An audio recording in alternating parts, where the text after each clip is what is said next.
అనకాపల్లి జిల్లా కసింకోట మండలం కసింకోటలో వైసీపీ జిల్లా అధికార ప్రతినిధి మల్ల బుల్లిబాబు అధ్యక్షతన వైఎస్ఆర్ పింఛన్ కానుక కార్యక్రమం అత్యంత ఘనంగా జరిగింది. ఈ కార్యక్రమానికి ముఖ్య అతిథులుగా రాష్ట్ర ఐటీ శాఖ మంత్రి గుడివాడ అమర్నాథ్, ఎంపీ డాక్టర్ బిశెట్టి వెంకట సత్యవతమ్మ, అనకాపల్లి నియోజకవర్గ వైసీపీ పార్టీ సమన్వయకర్త మలసాల భరత్ కుమార్ పాల్గొన్నారు. ఈ సందర్భంగా వీరిని మంగళ వాయిద్యాలతో, మేళ తాళాలతో, కోలాటాలతో అత్యంత ఘనంగా స్వాగతం పలికారు. అనంతరం సభా ప్రాంగణం వద్ద దివంగత నేత వైఎస్ రాజశేఖర రెడ్డి విగ్రహానికి ముఖ్య అతిథుల చేతుల మీదుగా పూలమాల వేసి నివాళులర్పించారు. అనంతరం జ్యోతి ప్రజ్వలన చేసి కార్యక్రమాన్ని ప్రారంభించారు. అనంతరం ముఖ్య అతిథుల చేతుల మీదుగా లబ్ధిదారులకు 3,000 రూపాయలు పింఛన్ అందజేశారు. ఈ సందర్భంగా మంత్రి గుడివాడ అమర్నాథ్ మాట్లాడుతూ సీఎం వైఎస్ జగన్మోహన్ రెడ్డి ఇచ్చిన మాట నిలబెట్టుకున్నారని, 2024 నాటికి 3,000 పెన్షన్ ఇస్తానని చెప్పి ఈ రోజు అవ్వాతాతలకిచ్చిన మాట నెరవేర్చుకున్నారన్నారు. అలాగే కష్టం వస్తే నిలబడే నాయకుడు జగన్మోహన్ రెడ్డి, వచ్చే ఎన్నికల్లో ఆయనకు అండగా ఉండాలని ప్రజలకు విజ్ఞప్తి చేశారు. అదేవిధంగా మల్ల బుల్లిబాబు గురించి ప్రస్తావిస్తూ మల్ల బుల్లిబాబు నిరంతరం కసింకోట అభివృద్ధికి పాటు పడుతున్నారని, ఆయన సొంత ప్రయోజనాల కోసం ఏ రోజు కూడా చూసుకోరన్నారు. అదేవిధంగా తమ దగ్గరకు వచ్చిన ప్రతిసారి కసింకోట అభివృద్ధి గురించి చర్చించేవారని, అటువంటి వ్యక్తి కసింకోటలో ఉండటం కసింకోట ప్రజల అదృష్టమన్నారు. అలాగే ఎంపీ డాక్టర్ సత్యవతమ్మ మాట్లాడుతూ వృద్ధులు, వికలాంగులు, పేదల ఆర్థిక ఇబ్బందులు పడకూడదని జగన్మోహన్ రెడ్డి క్రమం తప్పకుండా పింఛన్ మంజూరు చేస్తున్నారని చెప్పారు. ప్రజల మనసులు తెలుసుకున్న మానవీయ ముఖ్యమంత్రి జగన్మోహన్ రెడ్డి అన్నారు.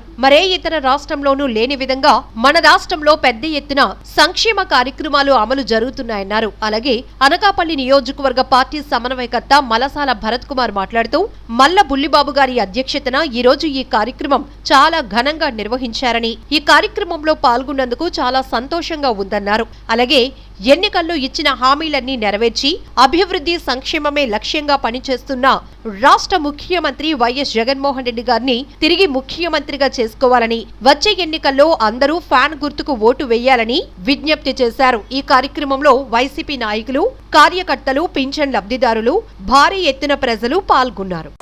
సోదరులు బుల్లిబాబు గారు ఇందాక చాలా విషయాలు చెప్పారు. గ్రామానికి సంబంధించినటువంటి అభివృద్ధి గురించి కానీ, లేదా వారు నేను గతంలో ఒక ఇండోర్ స్టేడియం నిర్మించాలనేటువంటి ఒక ఆలోచన మన మండల కాంప్లెక్స్ ఏదైతే ఉందో ఆ ప్రాంతంలో చేసినప్పుడు ఒక 2 కోట్ల రూపాయలు పెట్టి ఒక ఇండోర్ కాంప్లెక్స్ కడతానని చెప్పారంటే 2 కోట్లు సరిపోదు, 5 కోట్లు కావాలని. ఆయనకి దేనికి సాటిస్ఫాక్షన్ ఉండదు. ఆయనతో ఉన్నటువంటి ఇబ్బంది ఏంటంటే మన 1 కోటి అంటే 2 కోట్లు అంటాడు, 2 అంటే 5 అంటాడు, 5 అంటే 10 అంటాడు. కానీ నిత్యం ఆయన ఏ రోజు నా దగ్గరికి వచ్చినా అనేక అంశాలు మేము ఎప్పుడు మాట్లాడుకున్నా, నేను అనకాపల్లిలో ఉన్నంతకాలం, నేను అనకాపల్లిలో ఎక్కడ పర్యటన చేసినా నాతో పాటే ఉంటాడు. ఈరోజు ఇప్పుడు కూడా మాట్లాడుతూ నా పక్కన ఎంపీ గారు మాట్లాడుతుంటే నాతో ఒక అధికారికి ఫోన్ చేయించి ఈ శాంక్షన్ కావాలని చెప్పని అడుగుతా ఉన్నాను. ఈరోజు కేవలం గ్రామ అభివృద్ధి, గ్రామ అవసరాలు, గ్రామ అభివృద్ధి కార్యక్రమాల గురించి ఆయన పడేటువంటి తపన, ఇవన్నీ కూడా అందులో ఏ రకమైనటువంటి డోకా లేదు. ఆయన నిత్యం కసింకోట అభివృద్ధి చెందాలి, కసింకోటకి మంచి పేరు రావాలి, అనకాపల్లికి దీటుగా కసింకోట కూడా అభివృద్ధి చెందాలి అనేటువంటి అభిప్రాయంతోనే ఆయన నిత్యం శ్రమిస్తూ ఉంటాడు. ఆయనకు ఉన్నటువంటి ఒకే డిసడ్వాంటేజ్ ఏంటంటే లౌక్యం లేకపోవడం. ఎవరిని పడితే వాళ్ళని ఏది పడితే అది మాట్లాడుతూ ఉంటాడు. అది మిమ్మల్నే కాదు, నన్ను కూడా అలాగే మాట్లాడతాడు.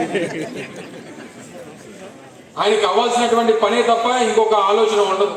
దానికోసం ఎవరినన్నా సరే, ఏదన్నా సరే, ఎక్కడన్నా సరే ఆయన వ్యక్తిత్వం, ఆయన మనస్తత్వం అటువంటి, అంటే ఉన్నది ఉన్నట్టు మొహం మీద చెప్పేటువంటి రకం. ఎవరి మీద కోపం ఉంటే ఆ కోపాన్ని వ్యక్తపరిచేటువంటి వ్యక్తిత్వం, ఎవరి మీద ప్రేమ ఉంటే ఆ ప్రేమని వ్యక్తపరిచేటువంటి వ్యక్తిత్వం.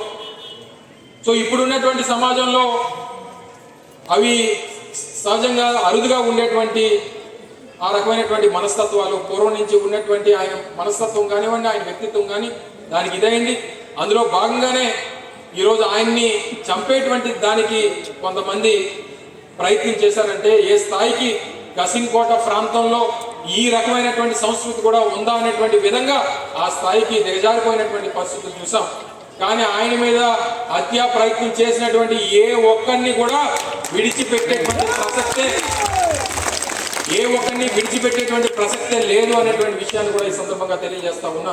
అది కేవలం బుల్లిబాబు గారి మీద జరిగినటువంటి హత్యా ప్రయత్నం మాత్రమే కాదు, మళ్ళీ అటువంటి సంస్కృతి ఈ గ్రామంలో ఉండడానికి వీల్లేదు అనేటువంటి విధంగా ఆ రకమైనటువంటి భయాన్ని చూపించేటువంటి పరిస్థితి కూడా తీసుకొస్తామని చెప్పి సందర్భంగా తెలియజేస్తా ఉన్నా. అందుకే ఆ ఇన్సిడెంట్ జరిగిన తర్వాత గ్రామంలో అనేక ప్రాంతాల్లో సీసీ కెమెరాలు ఏర్పాటు చేశాం. ఎక్కడికక్కడ ప్రతి జంక్షన్ లో సీసీ కెమెరాలు.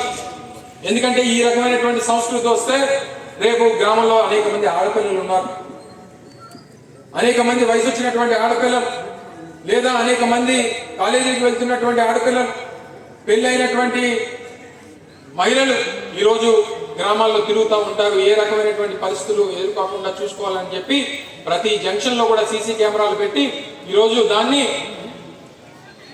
మన పోలీస్ స్టేషన్ లో సింక్రనైజ్ చేసి అక్కడ ఎక్కడికక్కడ కమాండ్ కంట్రోల్ రూమ్ పెట్టి ఎప్పటికప్పుడు పహారాలోని దాన్ని ఉంచేటువంటి కార్యక్రమాన్ని చేస్తా ఉన్నాం. ఈరోజు ఒక మోడల్ విలేజ్ గా జగన్మోహన్ రెడ్డి గారు మాత్రమైనటువంటి విషయాన్ని ఈ సందర్భంగా తెలియజేస్తా ఉన్నాం. మరి తప్పకుండా ఆ మాటని మీరు పరిగణలో తీసుకొని రేపు భారత్ను కూడా మంచి మెజారిటీతో గెలిపించి మీరు మళ్ళీ శాసనసభ పంపించి ఇంతకంటే పెద్ద ఎత్తున అభివృద్ధి కార్యక్రమాలు చేసుకునేటువంటి దానికి అందరం కూడా సహకరిస్తామని చెప్పి ఈ సందర్భంగా తెలియజేసుకుంటూ మరి రానటువంటి కాలంలో మన ప్రాంత అభివృద్ధి, మన గ్రామ అభివృద్ధి, ఈ పరిసర ప్రాంతాలు జిల్లా అభివృద్ధి కోసం అనేక మంది మనం అభివృద్ధి చేస్తున్నాం అని చెప్పి చూసి ఈర్ష్యపడి అనేక రకాలుగా కోర్టుల్లోని అడ్డంకులు సృష్టించేటువంటి ప్రయత్నం కూడా చేశారు. ఈరోజు ఉదాహరణకి ఇక్కడ కట్టేటువంటి ఒక కాంప్లెక్స్ లేదా ఇక్కడ కడుతున్నటువంటి మన కళ్యాణ మండపమో లేకపోతే మనం మెడికల్ కాలేజ్ కడదామని చెప్పి అక్కడ ప్రయత్నం చేసినప్పుడు అనేక ప్రతిదానికి మోకాళ్ళు అడ్డేటువంటి కార్యక్రమం. ఎక్కడ మనకు పేరు వస్తుంది, ప్రభుత్వానికి పేరు వస్తుంది అని చెప్పి కోర్టుల్లో కేసులు వేయించి అడ్డంకులు సృష్టించి మనకి మంచి జరగకపోయినా పర్లేదు, అమర్నాథ్కి జగన్మోహన్ రెడ్డి గారికి పేరు రాకూడదు అనేటువంటి ప్రయత్నం, అటువంటి వ్యక్తిత్వం కలిగినటువంటి వ్యక్తుల్ని మనం ఈ ప్రాంతంలో చూసాం. దయచేసి ఇవన్నీ గమనించి మంచి నిర్ణయం తీసుకొని మళ్ళీ వైఎస్ఆర్ కాంగ్రెస్